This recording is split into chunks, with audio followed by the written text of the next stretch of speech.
Buenas tardes, bienvenidos a la Fundación Ortega Marañón. Mi nombre es Juan Claudio de Ramón, soy secretario de redacción de Revista de Occidente.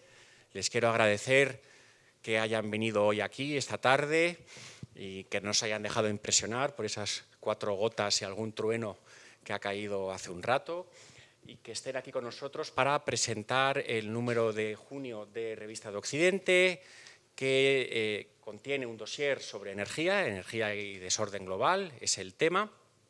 Quiero también disculparme en nombre del director de la revista, de Fernando Vallespín, que le hubiera gustado estar con nosotros, pero se encuentra en un congreso académico en México. Me ha pedido que haga un poco de maestro de ceremonias y lo hago con mucho gusto.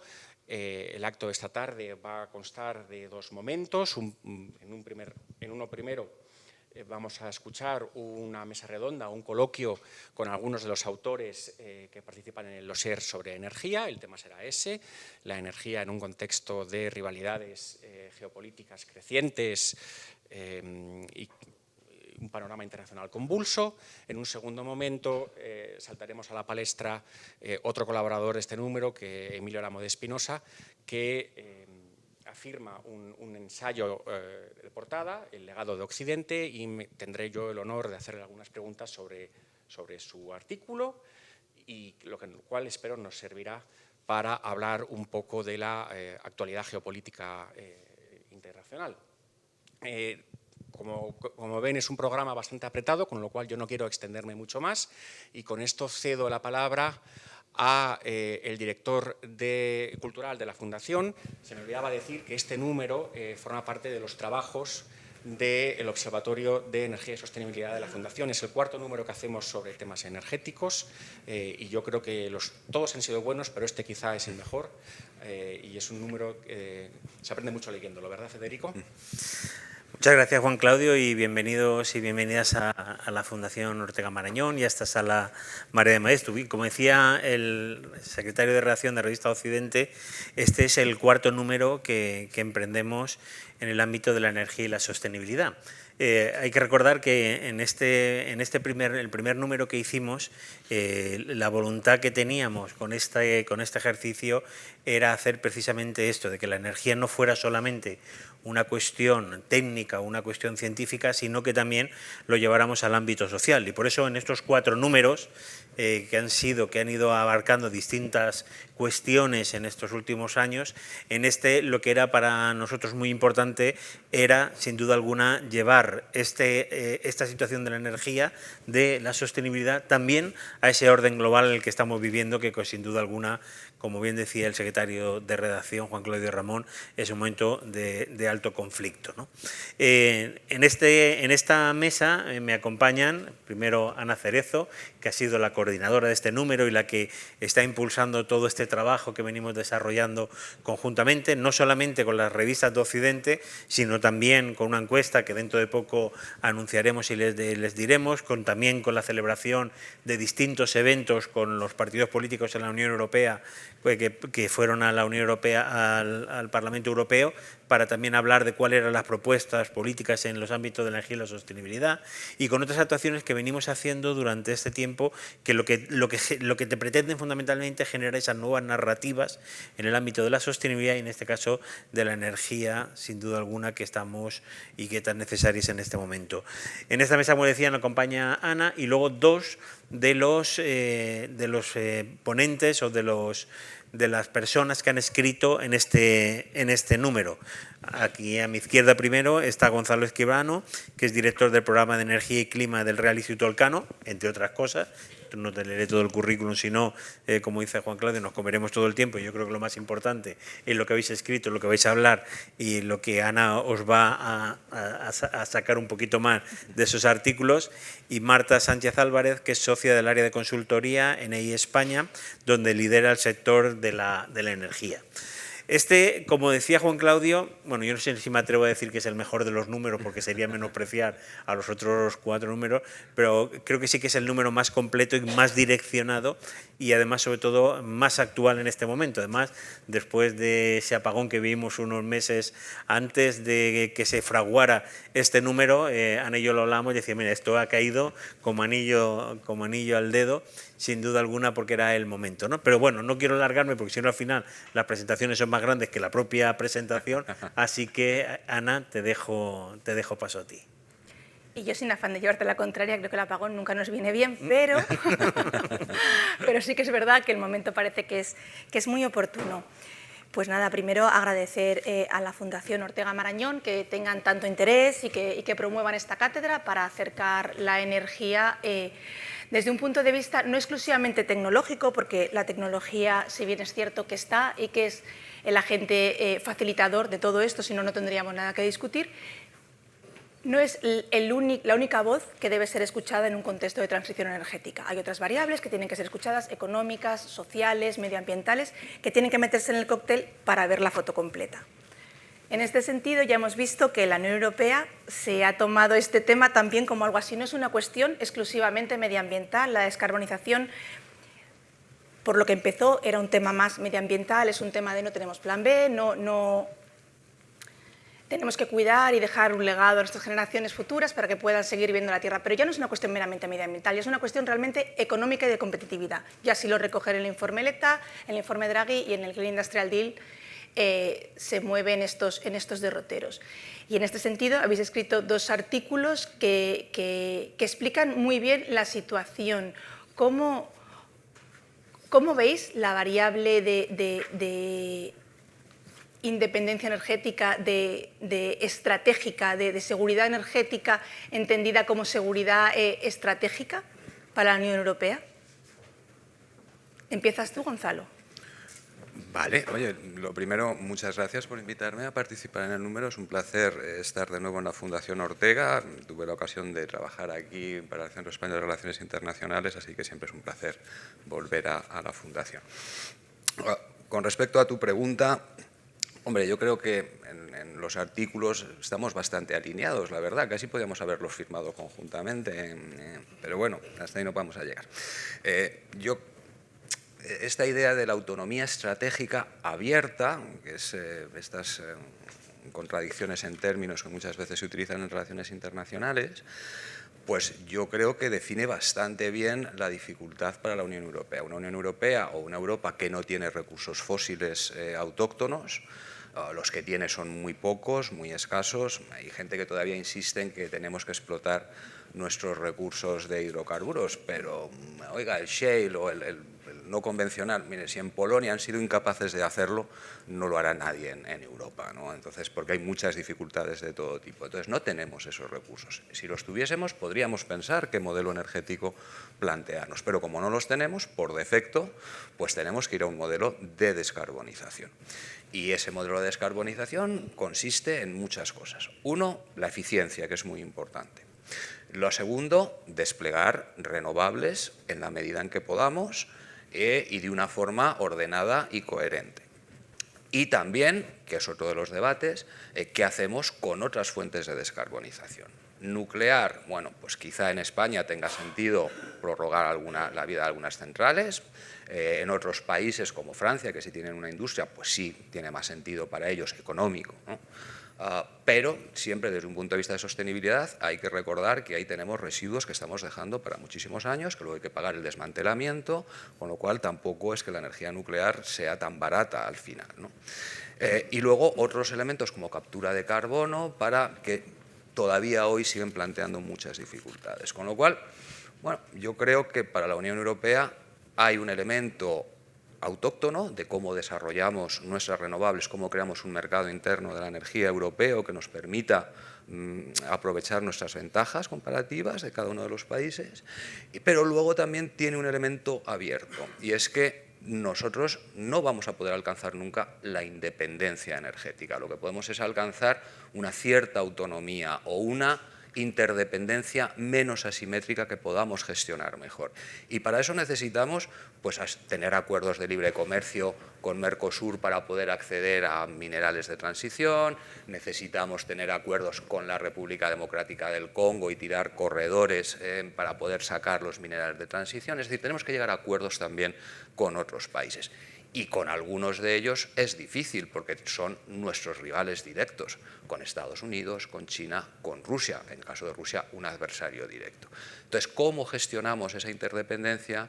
Yo creo que es donde está verdaderamente, ¿no?, eso, ¿no?, que siempre el demonio está en los detalles, pues cómo lo hacemos de una forma, como decía antes, ordenada, que sea social y ambientalmente sostenible, pero que también sea económicamente viable. Sé que no es fácil hacer toda esa combinación, pero en Europa no tenemos otra alternativa. Y Marta, para la industria, ¿tú crees que es una oportunidad? Porque cada vez hay más voces que están diciendo, cada vez hay más industria que se quiere descarbonizar, pero no por una cuestión medioambiental, sino por una cuestión económica. En Europa hemos visto eso, que las industrias lo están pidiendo. ¿Tú ves que salen los números? A ver, por añadir, antes de contestar a tu pregunta, ¿no? O sea, yo creo que es que hay unos números muy, bueno, redondeando, el número gordo, pero Estados Unidos tiene un gas, bueno, primero, el 50% del consumo energético en Europa se va a la industria, ¿vale? Una parte muy importante de ese consumo energético es gas y petróleo, efectivamente, que no tenemos. En términos, una parte muy importante del consumo energético de la industria se va a producir calor, ¿no? Calor para los procesos industriales. Con lo cual, y eso fundamentalmente, el combustible detrás, que es el gas, está detrás es el gas. Estados Unidos tiene un gas que el coste es aproximadamente, fluctúa un poco, ¿no?, pero es un tercio del que tenemos nosotros, ¿vale? Ya lo has comentado tú, ¿no? O sea, eso Estados Unidos. China, bueno, pues, o sea, aparte que tiene, pues sigue quemando mucho carbón barato, sigue con medidas súper proteccionistas. Después está Rusia. Entonces, desde un punto de vista estratégico y económico, si queremos competir, no tenemos muchas alternativas. O sea, las renovables es la solución más eficiente desde un punto de vista económico que tenemos en Europa.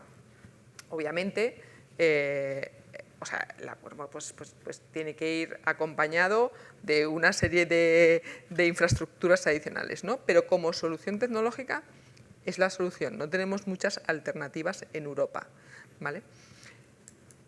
Ahora le añadimos pues, los objetivos de reducción de emisiones pues, derivados de eso, pues, del cambio climático, y que en Europa pues, existe un compromiso que ya no tiene discusión, ¿no? Es decir, la reducción de las emisiones de las emisiones de CO2. Con eso analizamos, o sea, bueno, nosotros hemos hecho también, hemos hecho bastantes estudios en el que analizamos cómo de cerca está la industria europea para ser competitiva en esa línea de descarbonizarse, a la vez que maximiza el uso de energías renovables, ¿no? Y estamos muy cerca.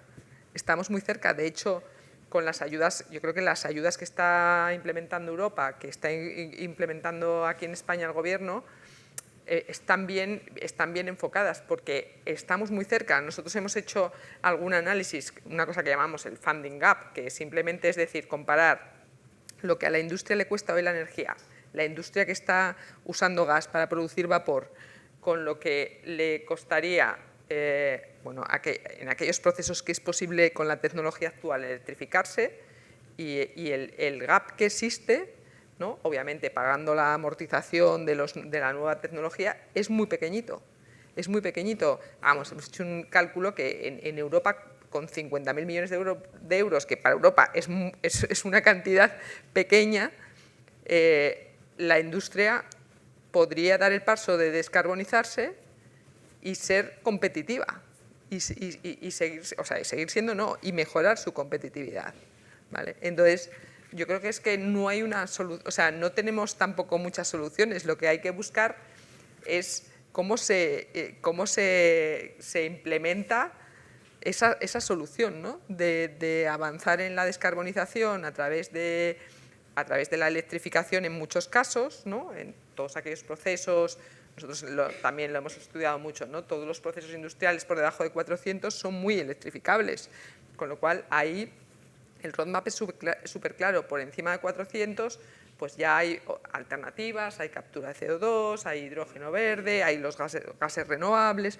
pero es que es nuestra, no tenemos muchas más alternativas ni soluciones, ¿no? Y además, bueno, pues yo creo que hay que ser positivos porque la solución nos hace ganar competitividad bueno, no como país también, ¿no? Pero como Europa.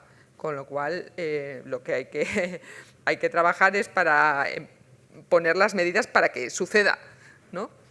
Porque la solución es clara, no hay otra. 50.000 millones de euros parece una cifra mucho más asequible que los 800.000, ¿no?, que hablaban en el Clean Industrial Deal. 50.000 millones de euros más o menos es lo que se ingresa, unos 44.000 se ingresa por las subastas de derechos de CO2. Quiero decir, por ponerlo en contexto, no parece que sea una cantidad exagerada para conseguir un poco la reindustrialización de Europa. Parece bastante cercana. Otro de los problemas que mencionabas en tu artículo es el tema de la fiscalidad.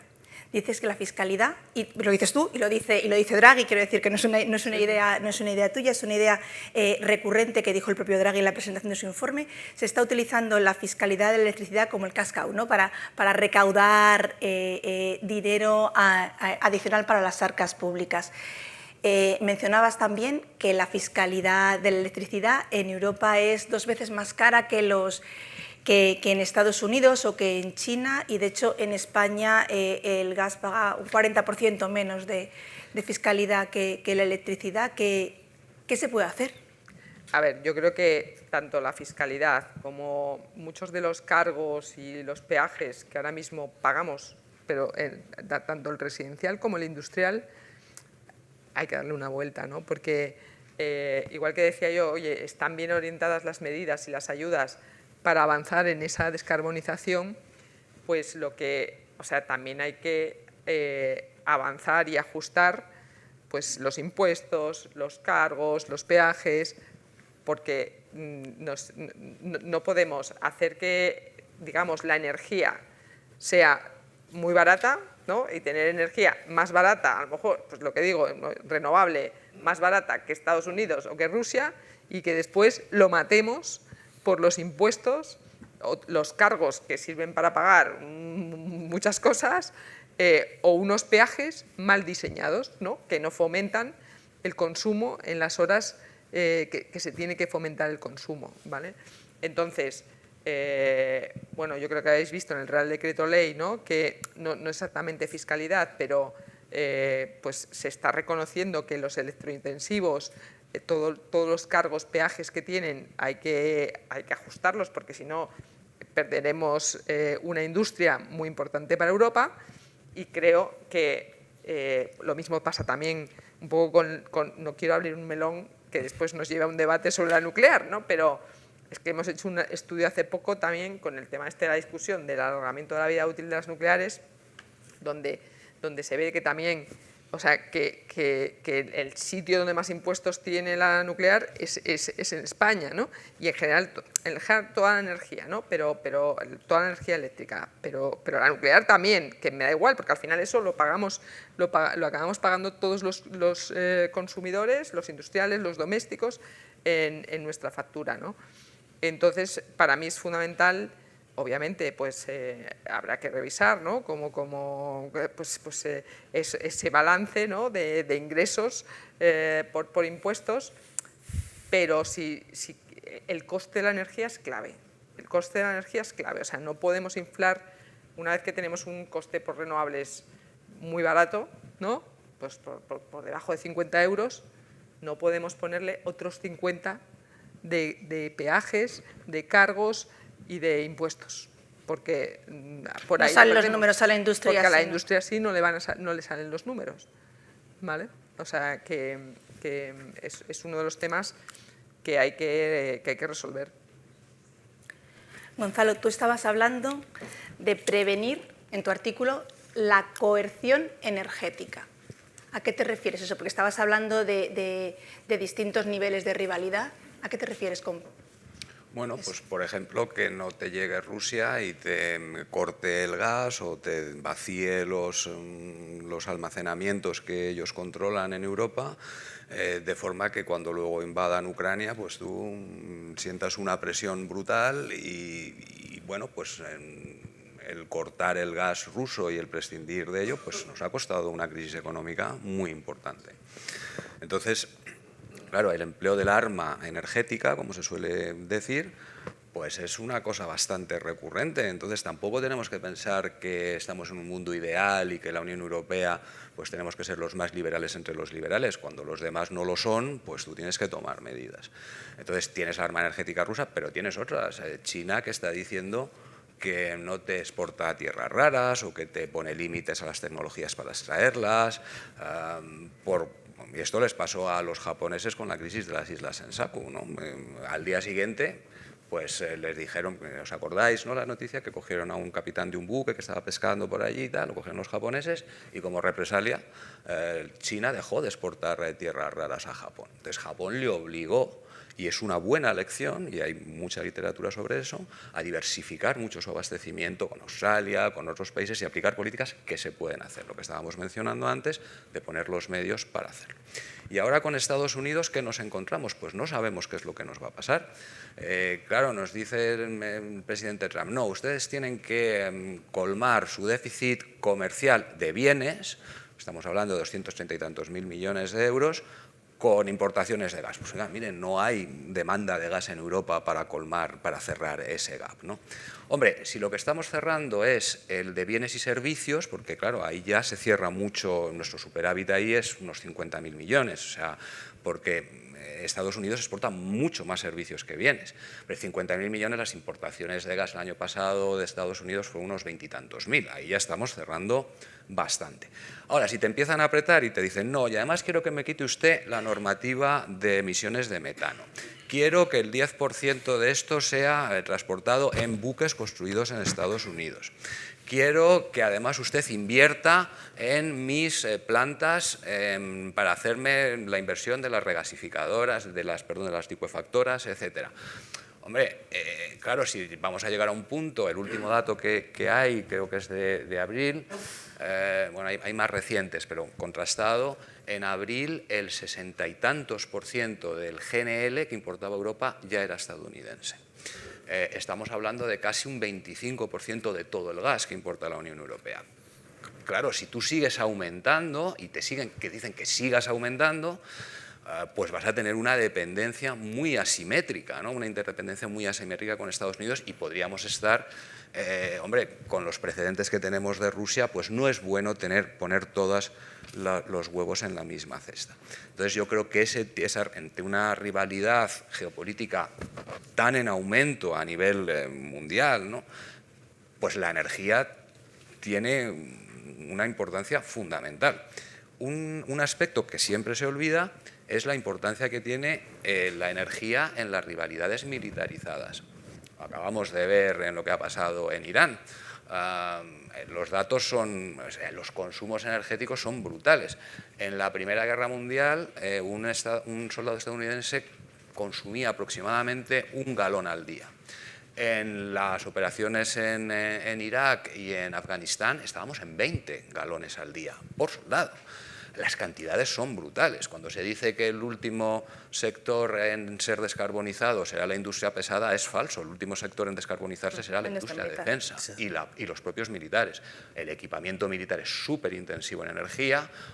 Un blindado que necesitas con uranio empobrecido, es que la cantidad de energía que tú necesitas es brutal, ¿no? Pero tú, un tanque Abrams de estos, en una misión se gasta 800 litros y un F-35, 11.000. Claro, estamos hablando de unas cantidades. Entonces, una Europa que tiene menos paraguas militar de Estados Unidos, ¿cómo afronta una rivalidad militarizada con una potencia energética como Rusia? Pues, hombre, tenemos que empezar a pensar en preservar esos recursos fósiles probablemente para ese sector. Pero es que además, crecientemente, los equipamientos militares son más electrónicos, todas las plataformas son más electrónicas y por tanto ahí la cuestión de las baterías es fundamental. Un caso, y con esto termino. Una empresa china proporcionaba las baterías al mayor fabricante de drones de Estados Unidos, que era el mayor proveedor de Ucrania, donde los drones están teniendo una importancia capital, ¿no?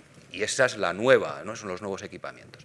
Bueno, pues China decidió cortar el suministro de esas baterías a ese productor estadounidense, con lo cual, de repente, los ucranianos se quedaron sin baterías para sus drones. Entonces, este es el tipo de cosas que en Europa tenemos que empezar a pensar. No podemos, hombre, pues no, tendremos que depender del petróleo de otros y tendremos que buscar aliados. Pero, hombre, de baterías está claro que tenemos que tener cuidado para no ser sometidos otra vez al arma energética. Entonces, en un contexto de elevada rivalidad muy intensa con grandes potencias energéticas, pues Europa tiene que hacer un esfuerzo, no ya solo por una cuestión, como decías tú, económica, social y ambiental, por supuesto, también de seguridad. Y, por tanto, todo eso suma para dar un panorama pues, muy complejo, pero que evidentemente, como decía Marta, pues no vemos otra salida en la Unión Europea, porque todas las otras soluciones, en fin, fisión, fusión, todo esto, pues ya veremos cuándo llega, ¿no? De momento eso es lo que tenemos que apostar. Y, muy importante, diversificar y mantener una matriz diversificada de abastecimiento y no depender excesivamente de unos o de otros. Y ahí sí que tenemos que hacer un esfuerzo, bueno, fósiles está claro, pero en minerales de transición. No puede ser que nosotros en Europa, igual que en Estados Unidos, abandonemos la minería. China está invirtiendo en minería por todo el mundo mundial, controlan todas las cadenas de valor. Bueno, pues la Unión Europea, las empresas mineras europeas tienen que empezar a hacer cosas diferentes y ahí su factor de competitividad probablemente sea pues tener unos estándares más elevados, ambientales, sociales, etcétera. Tenemos herramientas con las que competir y lo que hay que intentar es escapar de ese, ¿no?, de esa sensación que tenemos en la Unión Europea de que no podemos competir con los demás, ¿no? Curiosamente, cuando les preguntas a los europeos, ¿podemos competir con China, Rusia, Estados Unidos? Los europeos decimos, pues no, no podemos competir, somos así de cenizos. ¿Y crees que estamos a tiempo? Yo creo que estamos a tiempo, en algunas cosas sí y en otras no. En cambio, cuando les preguntas a los rusos, ¿puede la Unión Europea competir con Rusia? Y los rusos dicen sí, los chinos dicen sí, somos nosotros los que no nos creemos que podemos competir. Tenemos que poner los medios. Placas solares, pues probablemente hemos perdido la carrera. En baterías yo creo que todavía estamos a tiempo de darla, porque ya no es una cuestión económica, es que también es una cuestión clave de seguridad. Marta, ¿y tú qué barreras ves para que se pueda descarbonizar la industria? Porque, por ejemplo, estamos viendo que ya hay mucho apetito. Ya están pidiendo, la industria está pidiendo descarbonizarse porque les salen las cuentas. Había de accesos a la demanda para conectarse a la red 67 gigavatios. 19 de ellos eran industriales. Se han conectado 6 gigavatios a la red. ¿Cómo se puede solucionar para...? Oye, pues no le puedes decir a la industria, oiga, ustedes descarbonícense. Salen los números, el concepto de energía sale más barato, se van a poner las soluciones para la fiscalidad. Y si no tienen acceso, ¿cómo se puede solucionar el tema? Porque la red es una infraestructura básica que se lleva haciendo 100 años. Bueno, ya la estás avanzando. O sea, hay una parte de la demanda energética que se puede electrificar, ¿vale? Hablamos a priori... ¿Qué porcentaje de la demanda industrial europea tenéis estudiado? Más del 50%. Más del 50%. ¿vale? Más del 50% con 50 el número de clientes bueno, tampoco industria, procesos, ¿vale? Porque muchas industrias, o sea, pues hay, por ejemplo, os voy a poner un ejemplo, la industria agroalimentaria. Pues en la industria agroalimentaria, el número de España, que lo tengo muy fresco, prácticamente el 95% del consumo energético se puede electrificar, ¿vale? Si te vas a la industria química, pues ahí baja y a lo mejor lo que puedes electrificar solamente es el 40%, porque el 60% o son emisión, o sea, es un consumo energético de proceso o está por debajo de 400 y hoy por hoy la tecnología pues pasa por gases renovables, captura de CO2, hidrógeno verde, que de momento pues los números, ¿no?, el precio, por decirlo claramente, pues le queda recorrido para que sea económicamente viable para la industria, ¿vale? Entonces, Si hablamos de electrificación, la barrera principal, una vez que hemos dicho que el gap que tiene la industria cuando compara lo que le cuesta la energía con lo que le costaría si electrificase, y decimos que eso es muy pequeñito, ¿no? Que con las ayudas prácticamente, con el fondo este del Banco de Descarbonización que que lanza ya la Unión Europea, ¿no?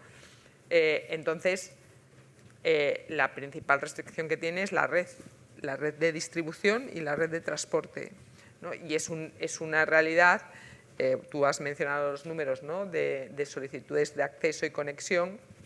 Esto para que todo el mundo lo entienda, pues claro, cuando esta industria va a acometer esos proyectos de electrificación, de quitarse una parte del gas que consume hoy para producir calor, con una caldera eléctrica, con un almacenamiento térmico, con una bomba de calor, pues se encuentra que a lo mejor tiene que solicitar, o sea, que el acceso que necesita, la potencia contratada, ¿no? Como lo que tenemos nosotros en casa, lo tiene que duplicar. Sí, pasa de 5 megavatios a 70 megavatios, bueno, una industria química que se sí, quiera o sea, tiene que multiplicar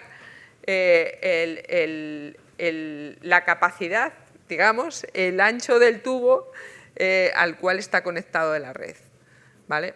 Entonces, bueno, pues que se encuentra la industria, se encuentra con que pues no tiene acceso, o sea que cuando consulta con la compañía distribuidora que tiene la red, pues oiga, no, que no hay capacidad, yo no le puedo dar capacidad, ¿vale? Y claro, entonces pueden pasar varias cosas, ¿no? Pasa que el proyecto para reforzar la red, y cuando tú ya estás pidiéndolo en el momento que te has puesto o que quieres poner de marcha un proyecto, a lo mejor te dicen que ese refuerzo es un proyecto de 1 año. Es decir, que te está retrasando tus inversiones 1 año.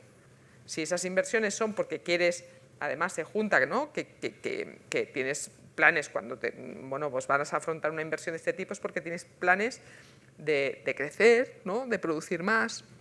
Entonces, hay un tema de plazos. O sea, el que las empresas no tengan incentivos para anticiparse y decir, no, oiga, es que aquí tengo que construir más red porque tengo detrás toda esa demanda industrial, que además son estos sectores que tienen un potencial muy grande de electrificarse, ¿no?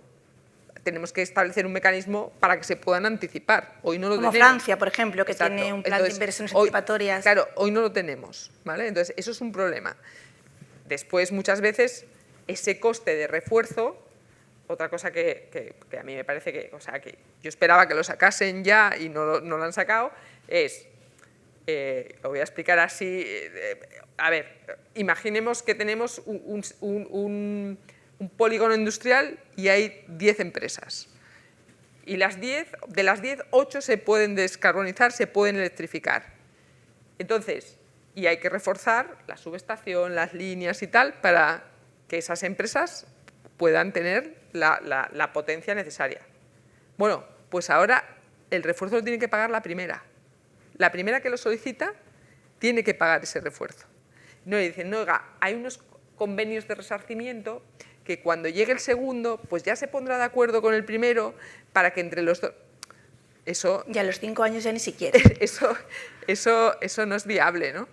Entonces, o sea, yo creo que hay que tener mucha más visibilidad, tanto las compañías como las compañías distribuidoras, que las compañías distribuidoras no ganan nada porque un cliente se descarbonice o no. A ver, o sea, que no hay que confundir con la parte liberalizada del negocio, ¿no? Lo que tienen que poner es la red.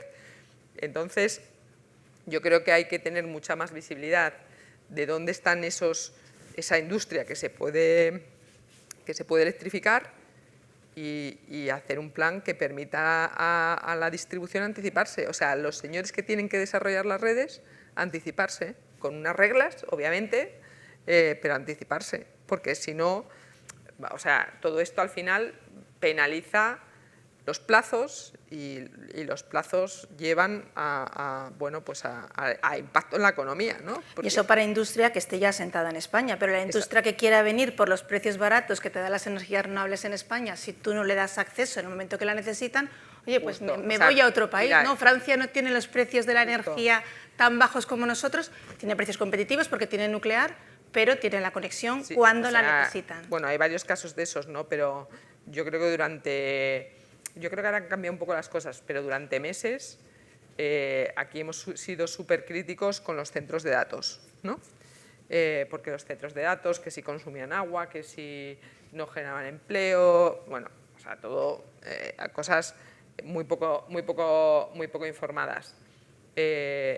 Generan mucho empleo, no consumen agua, entonces, pero claro, o sea, yo creo que tenemos un riesgo de que se nos esté desinflando ese suflé. ¿Por qué? Porque yo hablando con inversores y tal, están empezando a decir, bueno, pues aquí pues igual los países nórdicos hay mucho apetito, que tienen precios de la energía más altos, porque los países nórdicos, por ejemplo, en Europa, van a ser, o tienen también un roadmap o un camino hacia las renovables súper claro, pero claro, ellos tienen mayoritariamente eólica offshore, que es significativamente más alta, más cara que nuestra solar y nuestra eólica onshore, ¿no? Entonces, ¿por qué se van ahí y no? Porque no tienen problemas de conexión, porque pagan menos impuestos, todo eso, ¿no? Entonces, ponemos en riesgo atraer inversiones a España, atraer industria a España. Lo ponemos en riesgo si no aceleramos. Me queda claro que no tenemos muchísimas alternativas más allá de transición energética, pero Gonzalo, ¿tú crees, o sea, tú de momento crees que con las energías renovables es suficiente para garantizar la seguridad de suministro, el abastecimiento? Mencionas que hace falta almacenamientos, que hace falta una serie de cosas que, ¿cómo lo ves? ¿Es realista? Bueno, con el apagón hemos topado, ¿no? Te quiero decir, aquí está claro que hay, en mi interpretación, ¿no? No es una cuestión de si, creo que esto es un error, ¿no? Politizar las tecnologías me parece un error, ¿no? Cualesquiera, hay que tomar decisiones en base a otras cosas, no a la politización de esas tecnologías. Yo a mí lo que le pido a nuestros colegas ingenieros, que para eso los tenemos y están bien formados, es que nos digan qué necesitan para que el sistema eléctrico funcione aceptablemente. Y el economista lo que tiene que hacer es poner los incentivos para que esas inversiones y esas medidas se apliquen. Entonces, pues yo sinceramente no entiendo muy bien lo que son las reactancias y lo que es la inercia sintética y todo eso. Yo no lo quiero saber. Oiga, ¿la necesitamos? Pues bien, ¿cómo se hace? Póngase en marcha, ¿no? Pero está claro que en un país que tiene un serio problema de interconexiones, pues necesitamos más refuerzo que otros, almacenamiento, las medidas que sean necesarias, que repito, nos las tienen que decir los técnicos y los ingenieros, que para eso han estudiado su carrera y se lo saben bien, ¿no? Ahora, ¿que hay otras cosas que también tenemos que hacer? Pues evidentemente, una de ellas, que es cada vez más importante, es mantener la aceptación pública de la descarbonización, porque empezamos a ver, a raíz de esta politización de las tecnologías, pues una oposición a determinadas medidas, estábamos comentando antes, ¿no? Que no puedo entrar con mi coche en el centro de la ciudad, en fin, pues la gente esto le molesta. Entonces, tenemos que conseguir que esa descarbonización sea atractiva y atrayente para el ciudadano, pero al mismo tiempo no decirle, oiga, y usted no tiene que hacer nada, esto va a ser como el milagro de los panes y los peces. No, esto supone cambios de comportamiento y hay que empezar a explicárselo a la gente ya, porque lo que no vale es engañarles, ¿no? Y decir, no, vamos a llegar a un 100% renovable sin que usted haga nada. Pues eso no lo vamos a hacer. Vamos a tener que hacer otras cosas. Y vamos a tener que hacer cosas a nivel europeo, lo estabais comentando antes, ¿no? El informe Letta, el informe Draghi, dice, el mayor activo que tiene la Unión Europea es el tamaño de su mercado. Pero el problema es que en energía no tenemos un mercado energético unido. Se recuperó muy rápido el sistema, me dicen los técnicos, en parte porque teníamos interconexiones con Francia, con Portugal, con Marruecos. Yo creo que... Y mucha hidro para el Black Start.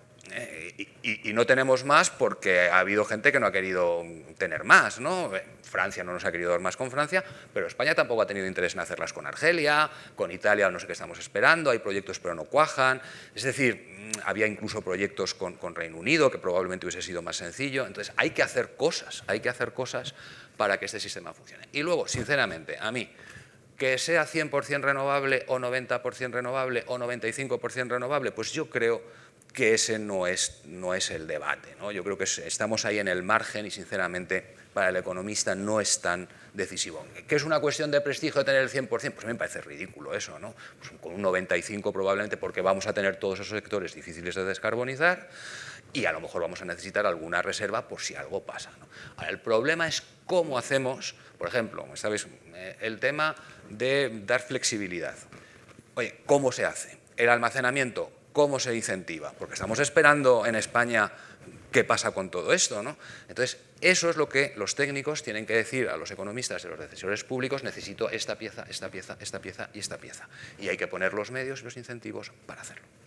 Bueno, el Real Decreto Ley 7, el que ha sacado ahora mismo el Consejo de Ministros la semana pasada, que ni siquiera ha llegado a convalidarse, pero parece que va tomando medidas en este sentido. No me voy a extender mucho porque ya me está diciendo que corte, que no tenemos tiempo, pero sí que es cierto que toma medidas para aprovechar la red que ya está construida, maximizarla. Sí que se han tomado medidas para fiscalidad, por ejemplo, para que la caldera eléctrica pague lo mismo que el gas. Quiero decir que yo creo que sí que se está avanzando y nos quedamos con esta idea positiva, ¿no? Que estamos en el camino de conseguirlo, que tenemos un reto por delante, que está identificado, que tenemos solución. Ahora hay que cuadrar la solución que tecnológicamente existe con el resto de variables. Pues nada, yo ya agradeceros simplemente vuestra brillante participación y vuestro artículo. Muchas gracias. Muchas gracias. Pues ahora pasamos a la segunda parte de este coloquio, que va a versar sobre uno de los artículos de portada que firma Emilio Lamo de Espinosa. Emilio Lamo de Espinosa necesita muy poca presentación, todos le conocéis, ha sido uno de los grandes sociólogos en España en la etapa democrática, yo diría que el gran modernizador de la sociología en España, labor que ha desarrollado desde su cátedra de la Universidad Complutense, a la que accedió en el año 82.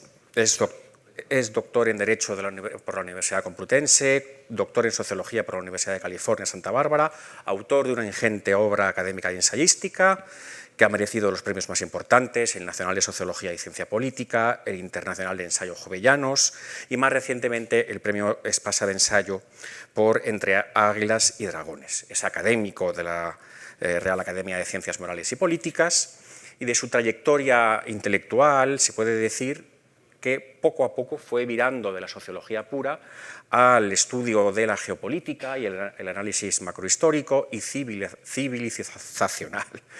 Un punto importante de tu biografía, Emilio, es el año 2001, cuando te conviertes en fundador y en primer director del Real Instituto Elcano, que, como todos ustedes saben, es el principal think tank español de relaciones internacionales. Justo antes, si no me equivoco, había sido director del Instituto Universitario Ortega y Gasset en esta casa. Esta es tu casa, por así decir. Así la siento. Estamos un poco apremiados por el tiempo, no voy a extenderme mucho más en la presentación, pero sí que quiero decir que Emilio Lamo de Espinosa es un claro exponente de una tradición intelectual española que posiblemente arranca con Ortega y Gasset, que combina la reflexión de España o sobre España y Europa desde una perspectiva global, ¿no? Tu gran aportación es haber desarrollado una sociología de la civilización que trasciende el análisis nacional y que nos ayuda a pensar España y Europa en clave histórico universal. Por todo ello... Nunca pensé que había llegado a hacer algo parecido a eso, pero me te alegra mucho que... ¿Te ha gustado? Me encanta. Pues está muy bien. Por todo ello, Emilio no solamente es un colaborador de lujo para la revista de Occidente, sino que es la persona idónea para pasar revista a Occidente, que es lo que vamos a hacer ahora mismo. Emilio, tu artículo se titula El legado de Occidente, y yo recuerdo que cuando estuvimos dándole vueltas tú y yo, porque tú enviaste el texto, sí, y había varias posibilidades para titularlo, y queríamos dar con algo que reflejara al mismo tiempo una idea de declive, o incluso de acabamiento de la trayectoria... Consumación. Consumación de Occidente, y al mismo tiempo que en el artículo transpirara también la idea de permanencia o incluso de triunfo, ¿no? de Occidente. ¿no? Y la idea y el concepto que ofrecía esa síntesis era el de legado, ¿no? Y por eso lo hemos llamado el legado de Occidente. Vamos a hablar del legado, pero primero me gustaría hablar de la parte de declive, porque, y me gustaría que nos dieras algunas cifras. Una de las cosas, tú eres un hombre de ideas, que te manejas muy bien con las cifras, y siempre que te he oído hablar eres capaz de dar 2 o 3 cifras o 2 o 3 magnitudes que sitúan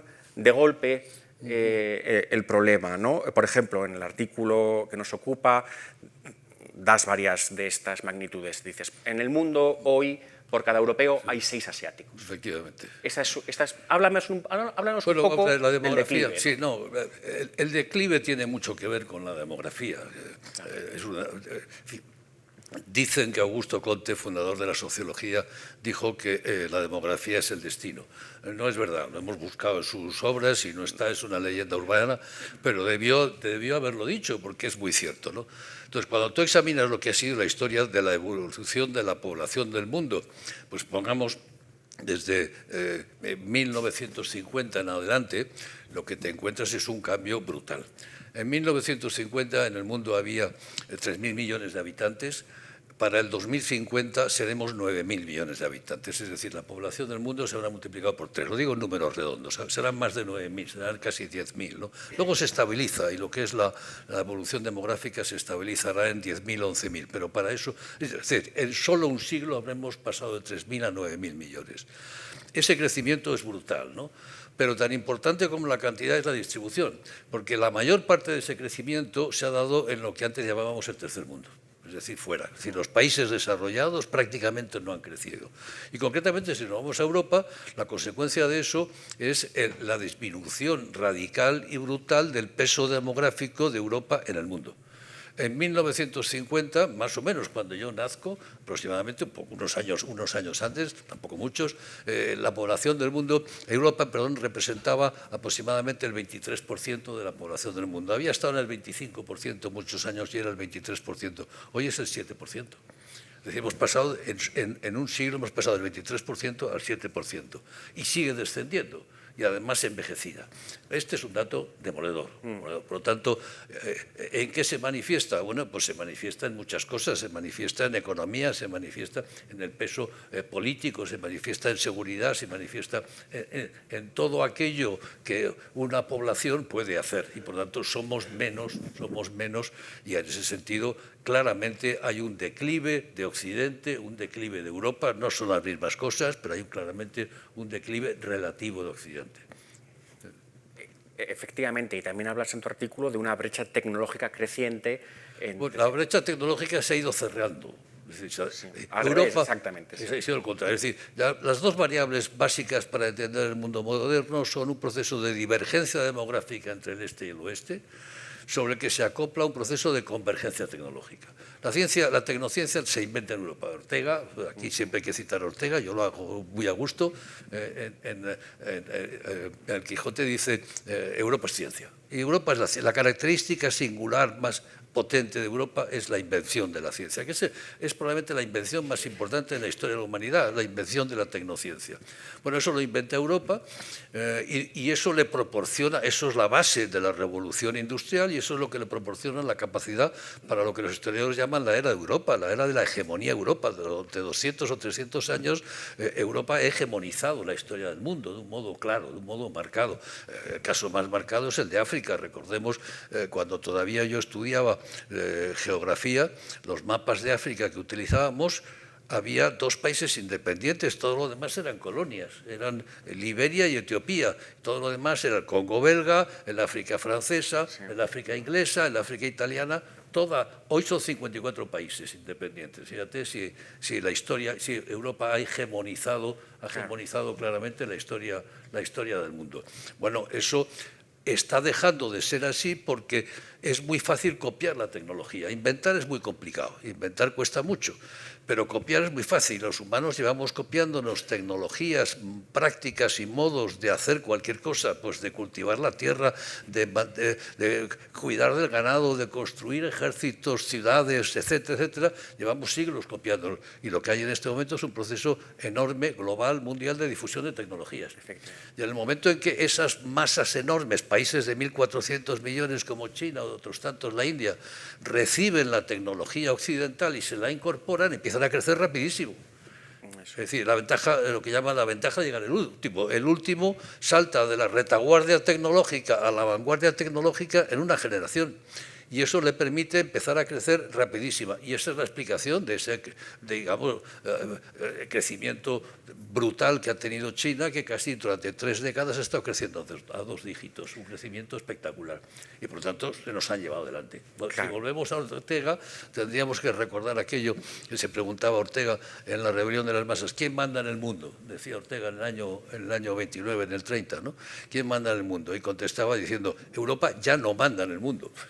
Ya entonces lo decía. Bueno, hoy todavía mucho más. Europa ya no manda en el mundo porque hemos perdido el peso que nos correspondería con una demografía potente. Ahora enseguida volvemos a la idea, al tema de quién manda en el mundo, pero antes quería... Pues nos has hablado del declive, que es principalmente demográfico y de energía, quizá, o de ventaja tecnológica, que se ha cerrado, sí, que se ha perdido, efectivamente. Pero claro, al mismo tiempo, como tú bien explicas en tu artículo, para la parte no occidental del mundo, modernizarse ha sido, sobre todo, occidentalizarse. Sigue siendo. ¿No? Hay un verso en una tragedia de Gacín, Sertorio, que es este general que luchó en las guerras civiles romanas contra Sila y se hizo fuerte en España. Y hay un verso que me gusta repetir, que es Roma ya no está en Roma, pero va allá donde yo estoy.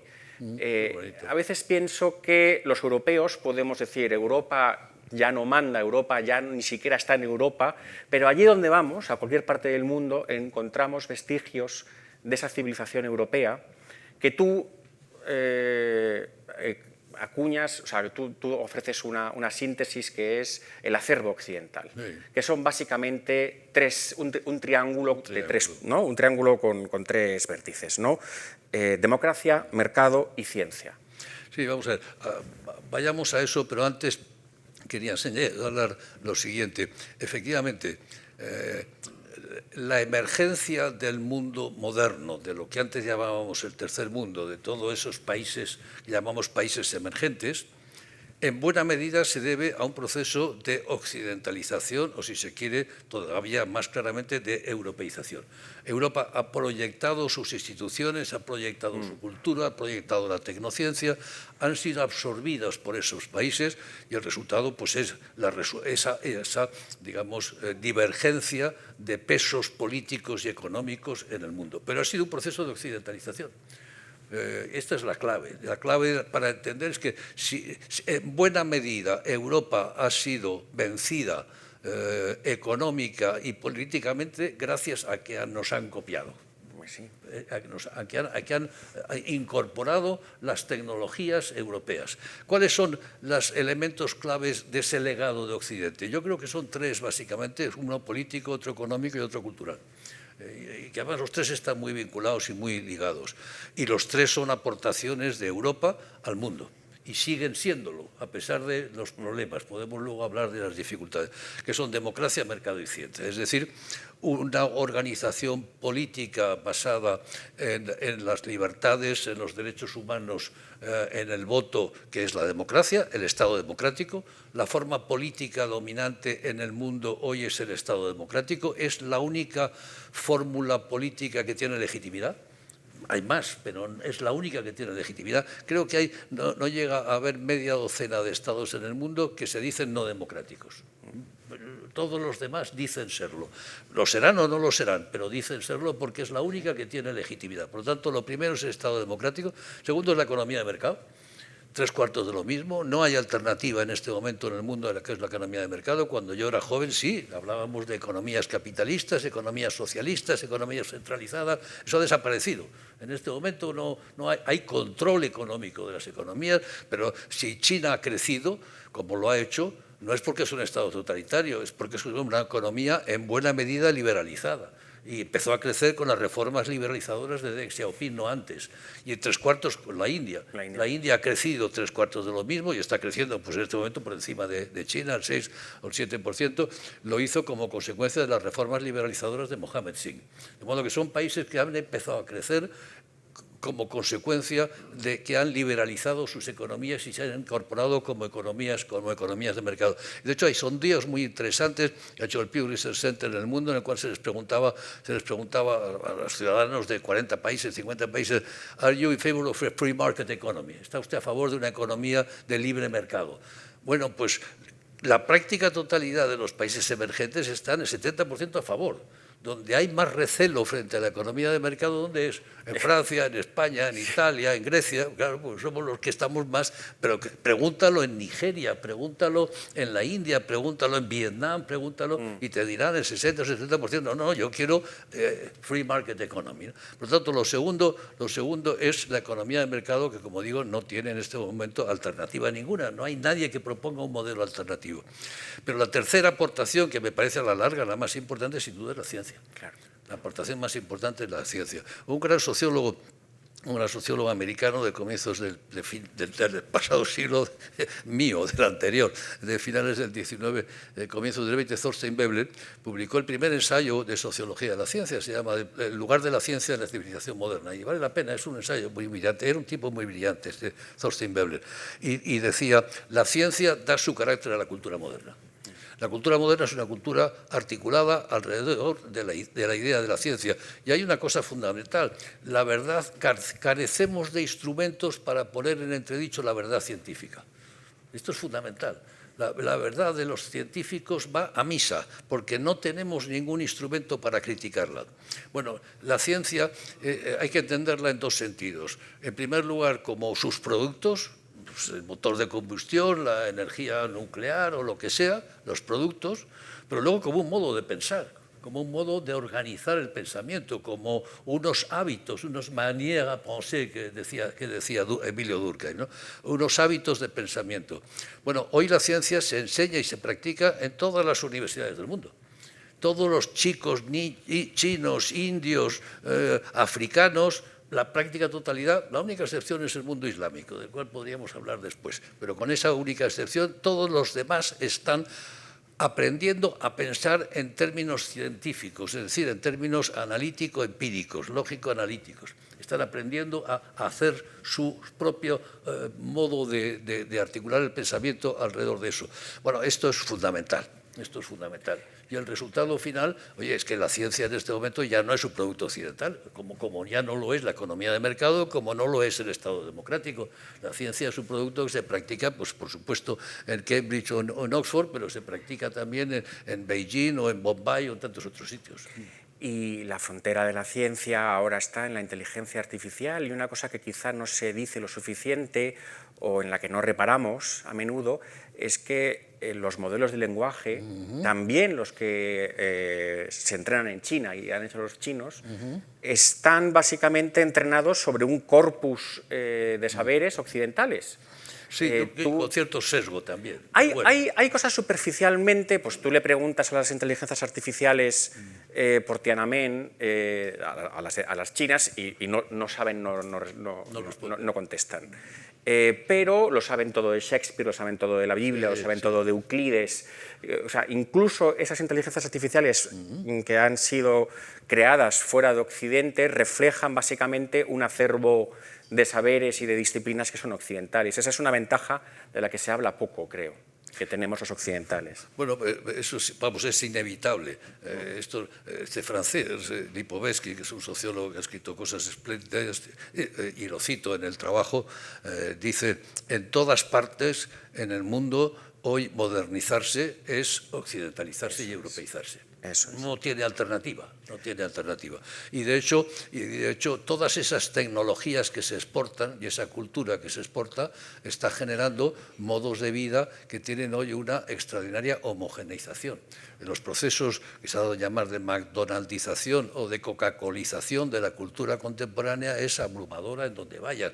Es decir, hoy las universidades, las oficinas, los aeropuertos, los hoteles No sabes si estás en Bombay, en Perú o en África del Sur o dónde, pues todo es lo mismo.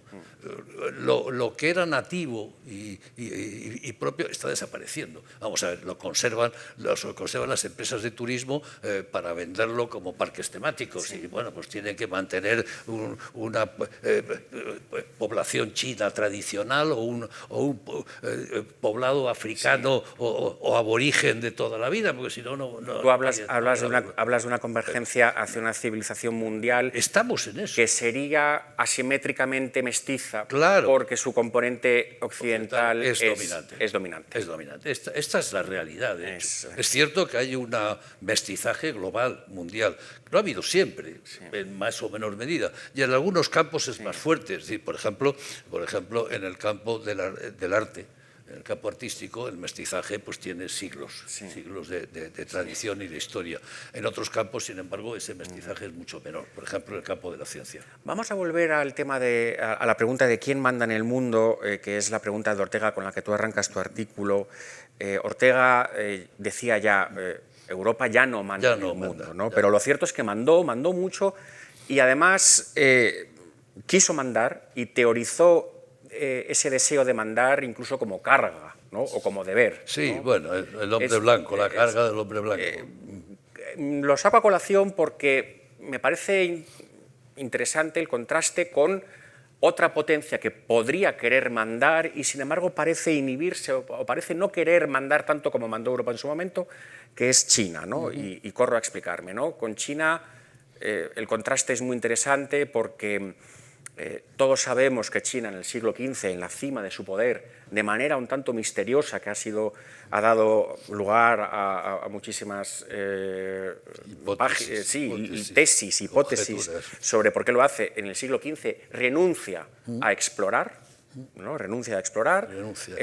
Corta su programa de navegaciones marítimas, en el momento en el que Europa está empezando el suyo, los portugueses están llegando al Cabo Bojador el mismo año de la última expedición del Almirante G. ¿no? Y eso es, claro, empieza un largo periodo de aislacionismo en China. Y hoy China ya no se puede decir que esté aislada, ciertamente es un poder ya emergido, pero tampoco parece querer liderar como lo hizo Europa y a veces incluso a los diplomáticos nos frustra un poco que China no quiera ejercer de gran potencia, no quiere mediar, por ejemplo, con Rusia, ¿no? Cuando tú hablas con los chinos, están interesados en que se les deje existir, ¿no? en asegurar un mundo donde su modo de vida no se discute, pero no parecen querer hacer proselitismo de su régimen, de partido único, o sea, no son portadores de una verdad universalista como lo fueron los europeos. Te quería hablar un poco sobre si cómo ves a China, si crees que tarde o temprano querrá mandar, si estamos en rumbo de colisión con ellos. Háblanos un poco de China porque ocupó muchas páginas de tu último libro, Entre águilas y dragones. Conocemos muy mal la civilización china. Ellos sí nos conocen a nosotros a ellos no nos conocemos y en general tendemos a menospreciarlos, lo cual es un grave error, ¿no? Porque es una civilización extremadamente sofisticada, muy culta, muy elaborada, con una larga historia, con una larga tradición. Bueno, y eso se manifiesta en la posición que en este momento tiene China, ¿no? Pero la civilización china y la occidental, que han sido las dos únicas grandes civilizaciones en la historia de la humanidad, ¿no? Las dos en los extremos del continente euroasiático, es casi lo contrario de lo que nosotros representamos. Ellos representan la repetición, la rutina, la falta de interés por el resto del mundo, el desinterés, casi el menosprecio por el resto del mundo. Nosotros somos la exploración, la transgresión, el más allá, el plus ultra, constantemente. Eso es Occidente. Occidente comienza ahí. Por lo tanto, hay un contraste, lo cual muestra algo curioso, y es que una sociedad basada en la repetición, la rutina, que en el fondo la repetición y la rutina, no nos engañemos, es el mejor modo o el modo más sencillo de eliminar la incertidumbre. Si yo hago lo que se ha hecho siempre y mi padre hace lo que su padre y el padre y el abuelo, etcétera, probablemente no me equivoco. no me equivoco. Puede que no acierte, puede que haya un modo mejor de hacerlo, pero no me equivoco. De modo que la repetición y la rutina, la reiteración, es el modo más seguro de eliminar la incertidumbre. Los aborígenes australianos, que los mencionaba antes, pues probablemente llevaban 40.000 o 50.000 años repitiendo las mismas prácticas y hábitos, y gracias a eso conseguían sobrevivir en un entorno brutal. Por tanto, no es una tontería esa estrategia. Y de hecho, en este momento, cuando se pone de moda esto de la circularidad, están apuntando de nuevo en esa misma dirección. Nosotros somos la transgresión, la invención, el descubrimiento, la ruptura, la exploración. Esa es la característica de la civilización occidental. Con esto quiero decir que a los chinos no les ha interesado nunca el resto del mundo. No les ha interesado, no han querido. Lo que dan esa impresión. Lo que tú decías no solamente es que cancelaron las brillantísimas exploraciones del almirante G, cientos de barcos, 30.000 marinos, barcos de más de 100 metros comparados con las carabelas españolas, una cosa abrumadoramente, lo cancelaron. Es más, es que cancelaron los archivos de todo ello, para que no constara, para que se olvidara. No queremos saber nada del resto del mundo. Y yo creo que en general a ellos les importa poco el resto. Lo que les importa es ellos, ¿no? Y en ese sentido, hombre, lo que sí que pasa es que para 1.400 millones de personas creciendo al 10% o al 8% durante 30 años es una aspiradora de recursos de todo tipo. Y por lo tanto, para ese crecimiento han necesitado, bueno, cuando ves los datos resulta que China importaba o consumía pues el 80% o el 50% del petróleo, del acero, del aluminio, del cobre, de lo que quieras, you name it, todo lo necesitaban en cantidades ingentes para crecer. Por tanto, eso sí que quiere asegurárselo y eso es lo que ha estado haciendo. Pero no tienen ninguna voluntad de imponer un modelo. Rusia era un modelo alternativo, comentaba anteriormente, y Rusia trataba de imponer ese modelo.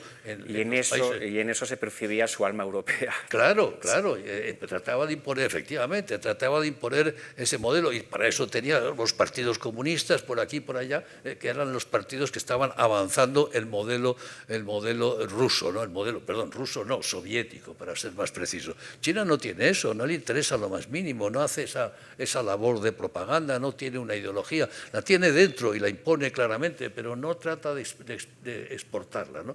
Lo cual es interesante y muy tranquilizador, en cierto modo, muy tranquilizador. Me preguntabas, por último, bueno, la relación con China. Claro, existe un poco el fantasma, aquello que decía el propio Ortega también, por citarlo de nuevo, ¿no? Cuando dice Europa se unirá, con una frase poco políticamente incorrecta, Europa se unirá cuando la coleta de un chino aparezca por los Urales, dice Ortega, en la rebelión de las masas, ¿no? Al final de la rebelión. La frase que no se puede repetir porque, claro, esto de la coleta de un chino aparezca por los Urales es de un estereotipo. Una gran frase. En los estudios coloniales figuraría como voto de lo que no se debe decir, ¿no? Por lo tanto, pero bueno, pero no deja de ser verdad, ¿no? La gran amenaza. Existe la sensación de que China, por seguir con los estereotipos, la conversación que tuvo Napoleón con Lord Mackinley. Mackinley fue el primer embajador británico en China y Mackinley le preguntó a Napoleón que qué opinaba de China y Napoleón dijo aquello de China es un gigante dormido, déjenlo dormir porque el día que despierte aterrorizará al mundo, ¿no? Bueno, no era un gigante, no estaba dormido, nunca ha estado dormido, han trabajado muchísimo, es una sociedad súper laboriosa, súper activa, muy organizada, nada de dormida, sí es un gigante, pero no amenaza. No amenaza especialmente, no es especialmente como Rusia sí era amenazante, China no es amenazante, quiere que se le permita su propio espacio, pero no es especialmente amenazante y como digo, pues eso es realmente tranquilizador. Por lo demás, la relación con China, la propia Unión Europea lo ha definido así, ¿no? Ha señalado como 3 niveles, es un rival sistémico, es un rival por su propio tamaño, eso es inevitable. Luego es un socio estratégico en muchos otros campos, y es un competidor económico. Son tres niveles. Por lo tanto, la relación con China es una relación que se juega, por así decirlo, en tres tableros, y eso facilita mucho la relación, porque lo que cedes en uno puedes negociarlo en el otro. Siempre no es un juego agónico de suma cero, no. Es un juego en el que todos podemos ganar, es de juegos de suma positivo. Vamos a ir terminando y tengo todavía dos preguntas para ti. Una tiene que ver con Europa. Citas a Ortega, un pasaje suyo en el que Ortega da a la nación como algo amortizado. No tiene una... Quiero decir, él cree que la nación fue un momento de expansión del espíritu europeo, de diástole, por así decir, pero que eso ya ha terminado y que ahora la nación ya es un recinto demasiado estrecho, estamos en una fase de sístole y cree que hay que superarla y ir a una supernación. Esta es una idea muy cara a los federalistas europeos. Europa tiene que ganar tamaño, tiene que transformar esas realidades aritméticas en realidades políticas, ¿no? Sí. Tenemos tanto PIB como Estados Unidos o tenemos tanta población como Estados Unidos, pero no parece que la tengamos porque es una realidad aritmética, pero no es una realidad política. Te quiero preguntar, ¿cuál es la tarea imperiosa ahora mismo de los europeos, la que no podemos aplazar más, ¿no? Y te hago yo una reserva que tengo al planteamiento de Ortega. Yo creo que Europa ahora está atrapada en un equilibrio complicado, porque ciertamente la nación nos sirve ya para poco, pero la idea de concentrar poder en Bruselas tampoco pasa por su mejor momento. ¿No? Con lo cual, dar más poder a un superestado europeo, también le veo aristas a ese planteamiento. Cuéntanos tú un poco cómo lo ves. Bueno, es que son dos cosas que me llevaría mucho tiempo, recojo la última. O sea, yo creo que la globalización ha sido, en términos netos, muy positiva para el mundo, sí. Mucho más lo que se ha ganado que lo que se ha perdido. La globalización ha tenido algunos efectos negativos, sin duda alguna. Uno de esos efectos negativos es que ha contribuido poderosamente a la dualización de todas las sociedades, las desarrolladas y las no desarrolladas. Las ha dividido entre los sectores globalizados, es decir, incorporados a cadenas de valor y de información transnacionales, y los territorializados. Utilizo esta terminología porque me parece que es visible. Los globalizados son gente con idiomas, con gente con buena formación, con empleo, que les es igual trabajar en Madrid que en Singapur, que en Londres, o que en Buenos Aires. Los otros se han quedado aislados, left behind, abandonados, ¿no? ¿Cómo han reaccionado los abandonados? Que voy al tema del renacer del nacionalismo. Volviendo a la nación. Pues volviendo a lo que tenían. Son gente que está, primero, proteccionismo económico, en primer lugar, aranceles, barreras, proteccionismo económico. En segundo lugar, Estado nacional. Queremos el Estado nacional de siempre, no instituciones multilaterales, no organismos globales. Y finalmente, cultura tradicional. No queremos emigrantes, no queremos lo woke, no queremos multiculturalismo, no queremos nada de todo eso. Y todo eso es los populismos modernos. De modo que los populismos modernos son la parte negativa, por así decirlo, de la globalización, ¿no? De modo, y eso es un problema que tenemos. Trump es eso, el Brexit es eso, Le Pen es eso, etcétera, etcétera. Podía seguir mencionándolo uno tras otro, ¿no? Son el resultado, los abandonados de la globalización que pretenden protegerse. Bueno, lo que hay que hacer es protegerlos. Lo que tenemos un problema.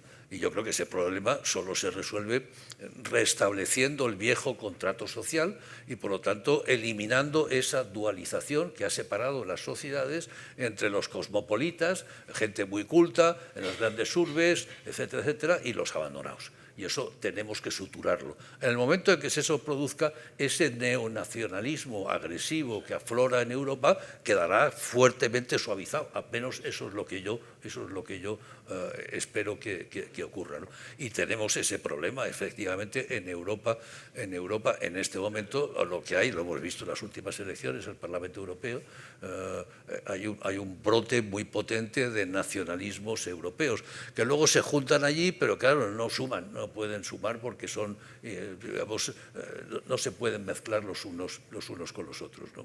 Sí, mi inquietud es esa, ¿no? Que por querer acelerar la creación de un superestado europeo desestabilicemos Pero fíjate, a las sociedades. pero ese es el superestado europeo que estas poblaciones nacionalistas rechazan, la que a su vez puede acabar generando la ruptura o el restañamiento de esa dualización social y restablecer unas sociedades mucho más porosas, abiertas, como lo fueron las sociedades europeas de los años 60, 70, pues prácticamente hasta comienzos de este siglo. Es decir, que al final necesitamos eso. Y en eso Ortega tenía razón. Claro, el planteamiento de Ortega, vuelvo a Ortega, el planteamiento de Ortega es que el Estado, y esto lo dice de todos, no de la Unión Europea, el Estado es una organización política que está más allá de la sangre, de la religión, de la etnia, de la raza. Es el gran Trujamán. Es el gran exactamente. Trujamán, el que une, el que hace confluir a las gentes. Es decir, sí, está casi en el constitucionalismo, en el moderno habermasiano, ¿no? En el patriotismo constitucional, muy cerca de eso, muy cerca de eso. Y yo creo que eso es verdad, eso es así. Eso es así. España en buena medida es el resultado de eso. Exacto. Es el que hace saltar de escala y el que, efectivamente, el que... rompe los vínculos de sangre, es plurinacional, es plurinacional, es plurirreligioso. Y de hecho, tiene toda la razón. Yo me he molestado durante bastante tiempo en hacer cálculos de cuántos países en el mundo, cuántos estados, para ser más precisos, cuántos estados en el mundo eran uninacionales y unilingüísticos o plurinacionales y plurilingüísticos, y al final me salía que había 18 países que eran estados-nación de verdad, 18, como Japón o Polonia, que son los casos, todos están dentro, todos hablan la misma lengua, de esos hay 18, hay 193, todos los demás son estados plurinacionales, plurilingüísticos, plurirreligiosos, y muchos de ellos democracias. El ejemplo más chocante sin duda es la India. No sé cuántas lenguas, 300 lenguas, no sé cuántas religiones, no sé cuántas... Y sigue siendo una democracia. Con problemas, por cierto, en este momento, pero bueno, confiemos en que salga adelante, ¿no? Última pregunta, Emilio. Vivimos tiempos un poco morbosos donde todo el mundo tiene una idea del apocalipsis, ¿no? En mente, ¿no? Bueno. Para la izquierda el apocalipsis es climático, para la derecha el apocalipsis tiene que ver con la inmigración, que va a cambiar la faz de las naciones hasta dejarlas irreconocibles. Para los centristas el apocalipsis tiene que ver con el transhumanismo y con la dominación por la inteligencia artificial. Todo el mundo, desde su sensibilidad política, ve el futuro como un lugar de peligro, ¿no? Tiene su apocalipsis particular. Sí, exacto. El mundo se termina, elige tu apocalipsis. Sí. ¿No? Hay un poco de eso. Sí, vete al supermercado, el tercer piso del Corte Inglés, al fondo venden los diversos apocalipsis. Cómprate el que más te gusta. Es eso, ¿eh? Lo que me gusta de ti es que tú no eres un pensador de la catástrofe, eres un pensador del declive. Sí. Y quiero terminar con dos preguntas que hacen pareja, ¿no? ¿Qué es lo que más te preocupa del porvenir de tus nietos y qué es lo que más esperanza te infunde? Vaya, no lo sé. Me haces una pregunta que me deja... ¿Qué es lo que más esperanza me da? Hombre, yo creo efectivamente, como señalo, yo creo básicamente que la gente es buena. Esto a lo mejor soy muy ingenuo, pero esencialmente la gente es buena. La maldad es consecuencia o de la pobreza o del sufrimiento o de la ignorancia, pero en general la gente es bastante buena y la gente se entiende.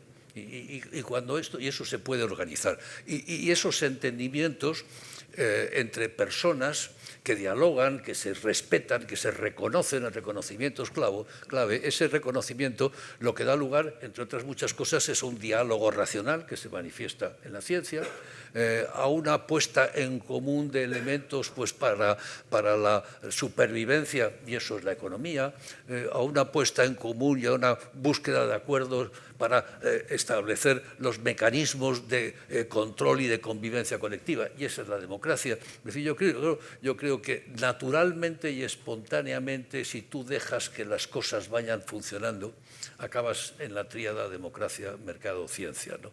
De modo que sí, yo creo en eso y creo que el triunfo final será de ello. ¿Qué es lo que no la primera parte de la pregunta, ¿qué es lo que más te preocupa? ¿Qué es lo que no deberíamos dejar que sucediera bajo ningún concepto?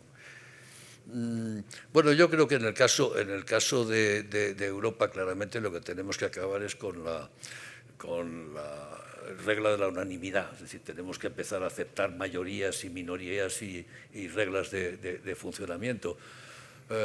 Hombre, yo te diría, a mí me produce mucha inquietud y mucho malestar este discurso muy posmoderno en el que la gente se identifica en función de identidades sustancializadas, cosificadas prácticamente, ¿no?